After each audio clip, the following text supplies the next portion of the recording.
আসসালামু আলাইকুম। এই শীতকালে আপনাদের বাচ্চাদেরকে যত্ন করবেন। ছোট ছোট বাচ্চারা ঠান্ডা থেকে হালকা হালকা গা গরম হয়ে যায়, জ্বর জ্বর ভাব থাকে। এই যে ফিক্সচাল সিরাপটা, এই ফিক্সচাল সিরাপটা যাদের 6 মাস থেকে 1 বছর, 2 বছর, 3 বছর থেকে 5-7 বছর পর্যন্ত খেতে পারবে। আধা চামচ করে খাওয়াবেন 2 বার। যাদের বয়স 6 মাস তাদেরকে 1 বার খাওয়াবেন, আর যারা 1 বছর 1.5 বছর তাদেরকে আধা চামচ করে 2 বার। আর নাপা ড্রপ 1 মিলি করে খাওয়াবেন 2 বার।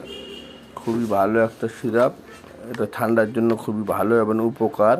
ঠিক আছে, দাম বেশি না, দাম মাত্র 55 টাকা। ভালো একটা কোম্পানি, অপশনাল ফার্মা, দেখতে পাচ্ছেন, খুবই ভালো। এটা বাচ্চাদের ঠান্ডা এবং হালকা খুসখুস, অ্যালার্জি, সর্দি এগুলো কাজ করে ভালো। আর এই নাপা ড্রপটা যেসব বাচ্চারা 3-4 মাস, 5 মাস থেকে 6 মাস পর্যন্ত, 1 বছর